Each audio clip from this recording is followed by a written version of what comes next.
ای نام تو بهترین سرآغاز، به نام تو کی نامه کنم باز. میگفت زندگی به مانند مادر است، گاه میزند من برای اصلاح، لطو کوب من میکند و گاه آغوش من میگیرد، چون دوست من میدارد محبت است. سلام تاجیکانی روی عالم. میگفتند تاجیک را فریب میکند، تاجیک را این میکند آن میکند. دلگیر نشوید، برای شما قصه میارم. دوره های نبیره چینگیزخان، مغول ها. نبیره چینگیز پادشاه بود. دربار تصادف یک تاجیک وزیر می شود. یک تاجیک را وزیر خود می گیرد. این تاجیک به شرافتیش باز یک چند تاجیکان دیگر را کنار خود می گیرد دربار برای کار و فعالیت. روز با یک تاجیک این وزیر بینهاشان ناآرامی می شود. او می رود، از کار می راند. او را فکر می کند که چگونه این تاجیک را از دربار نیست کنم. یک ایده، یک فکری در سرش می زند.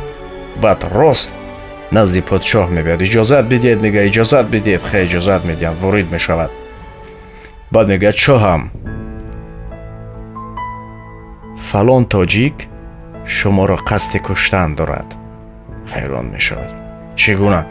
میگه سیوم شبی است که من خواب میبینم چینگیز خان را. بابای شما را خواب میبینم. ایشان میگویند که همون قصد دارد، رفته بگوی. سیوم شب است. او تاجیکی من هر چند کردم که نگویم، لیکن دیگر نمی شود. پادشاه حیران می شود. میگوید که رو میگوید بخواند. تشکر. فریاد میکند وزیر را. ای کورنمک، من تو را در دربار جای دادم، وزیرت کردم، تو باز تاجیکانت را جمع کرده اطرافت نقشه بد داری؟ هرچند کوشش میکند که شاه هم خطا فهمیده. نه، میگد که نه. فرمان برار، تو و یاورایی که در اطرافت جمع کردی همت حکم قتل، از کار نیست. فرمان را وزیر میبرارد، اما میگوید شاهم اگر این قدر مردم را از بین نیست کنیم، شهر ناآرامی می شود.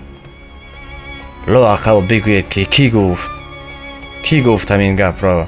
آخران خواهیش. خیلی میگوید فلانی تاجیکت گفت. همون تاجیک آمد. بعد میگوید یک خواهش کنم. بفرما. همون شورای علما داشت پادشاه. همون علماها را جمع بسازید و در همان جا من یک سوال بدیم، حکم من را در همان جا برارید. فرمان آماده است. راضی می شوند.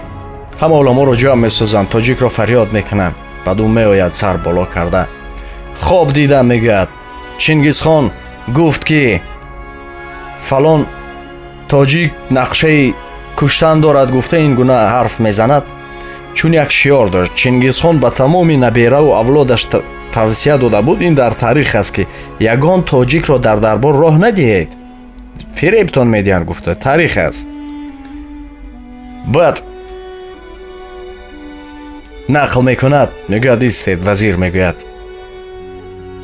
آیا با چینگیز خان در خوابت با کدام زبان حرف زدی؟ میگوید تاجیکی. با پادشاه میگوید آیا چینگیز خان تاجیکی را میدانست باباتان؟ گفت که نه. او سر و سیمه شد. در حال دیگر شد و گفت که نه، با زبان مغولی. پس گفت گپ زن، با زبان مغولی گپ بزن. گفت کلمه بگور. دیگر خودش را گم کرد. پرچهش از یادم برآمد. بعد به شورای علما درباره خواب چیزی گپ میزنند، درباره خواب و تدبیر خواب و راستی و دروغ آنها چیزی تصدیق میکنند. خلاصی گپ همین طور میشود که بعد شاه غضبناک میشود. بعد میگه همونجا در همون دربار همونجا چخوری کوید، این رو زنده به زنده گور کنید. همون زمان بودن، این زمان هم هستن. اما با یک شعار داریم: چند قدر بدخواه کسان هیچ به مقصد نرسد. هر نفری که بدی میخواهد میبینید که زیر چای خود افتاده است. تاجیکان تاریخون خیلی زیاد است و من کوشش میکنم آهسته آهسته آنها را ساده تر کرده برای شما بخوانیم، بفهمید تا که از تاریخ آگاه بشوید. با چی خاطر میگیم؟ این زمان تاریخ را میسازند، مردم تاریخ مینویسد و از تاریخ اصیل باید شما بدانید. یک استاد وقتی شاگردش را اطراف این یک موضوع دیگر از وقتی شما رو زیادتر نمیگیرم، برنامه دیگر خود رو احتیاط کنید دوستان. خداحافظ تا برنامه دیگر.